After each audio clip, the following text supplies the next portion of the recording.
Welcome back, everybody. In this lecture, we are going to set up your incoming shipment. So in other words, this is how you send your items to the Amazon FBA warehouse. So log into Seller Central and under Inventory, click on Manage Inventory. In order to do this, you will need to have set up your listing already. This will bring you to a page where it shows your product name, ASIN, and other information.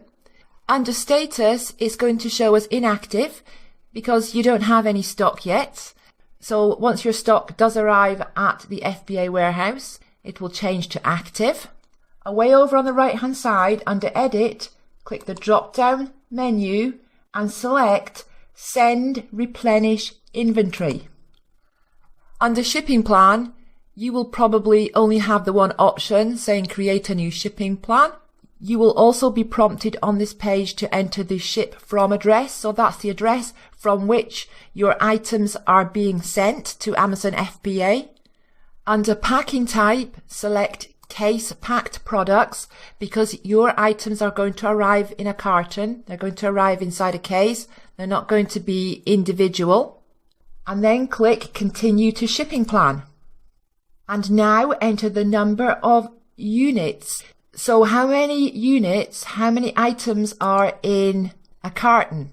I'm just going to say 40 for the sake of this demonstration.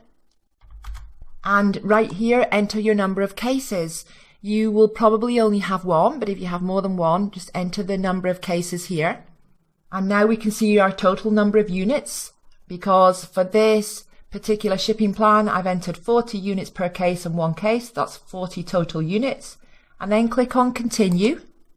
Now on this page, select prep may be required. And then click where it says choose category. Select from the drop down box, no prep needed. And this is assuming that you've not got any liquids or your products aren't adult products. That means X-rated stuff. And this wouldn't apply. You won't have apparel because that's an approved category. You won't have glass. If you have got knives, you can choose sharp, but just make sure that your items are properly packaged before they get to FBA because you don't want to incur any extra costs if you've got knives or anything sharp like that. So make sure they are in proper packaging, so that when they do arrive at the FBA warehouse, there won't be anything that Amazon needs to do with them. And again, with baby products, just make sure that these are packaged correctly. If you're going to sell in the baby category, that's fine. It's not restricted. But just make sure that your items, if there are baby items, that they are packaged properly. And if you do that, everything will be fine. You won't need any extra prep. So I'm choosing no prep needed and click continue. On this page, we're going to decide who is going to affix the FNSKU label. Remember, we discussed this in the lecture on UPC codes and more. If you need a refresher on that lecture, go back and watch it again. But this is where we decide whether or not we are going to stick the FNSKU label on the items ourselves, whether we're going to have a third-party inspection company do it, like, for example, FBA inspection, or are we going to have Amazon do it for us?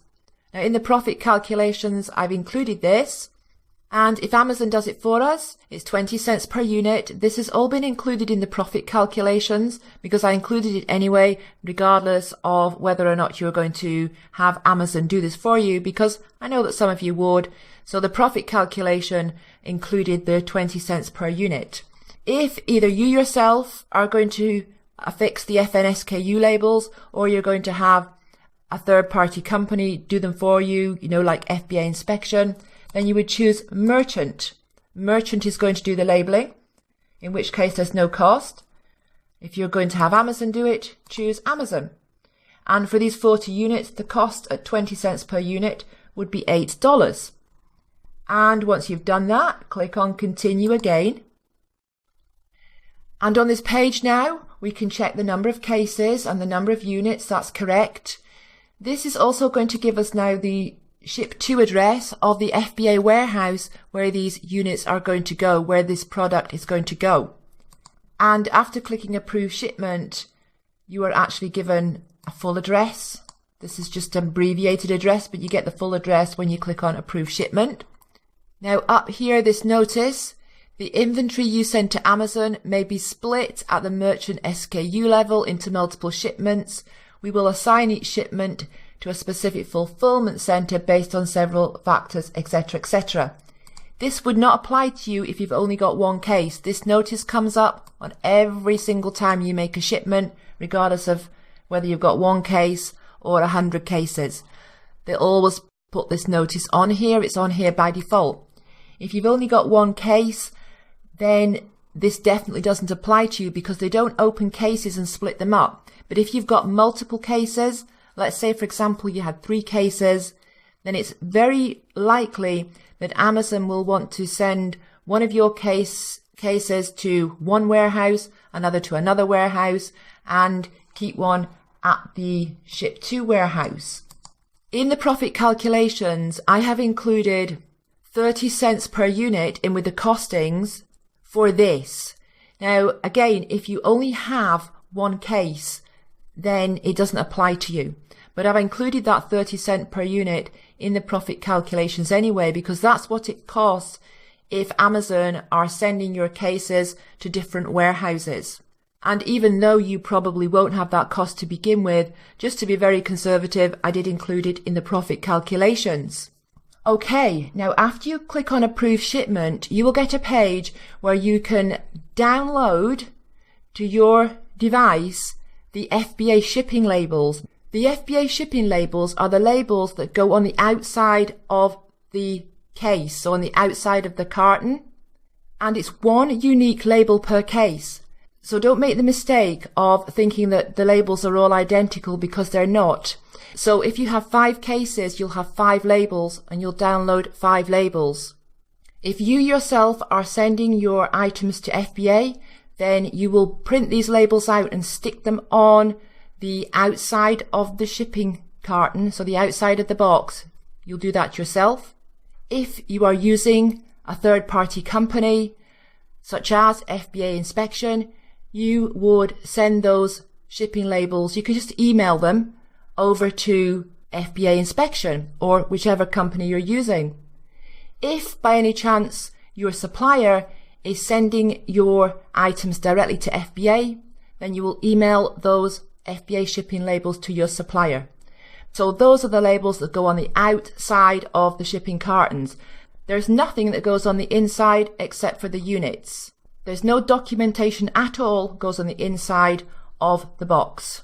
Only the FBA shipping label on the outside. And that's it. It's actually very, very easy to do. If you mess the whole thing up, just click on Delete Plan. In fact, go ahead and do a practice one and then click on Delete Plan. And it's gone. So you can set one up just as practice and then delete it again.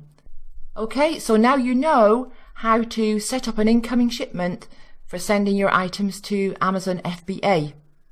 And once your items have been shipped and they're on their way to the warehouse, you can come back into Seller Central up to Inventory, click on Manage FBA Shipments, and on the shipment you can tick a box to let Amazon know that your shipment is on the way to the warehouse. Okay, see you in the next lecture.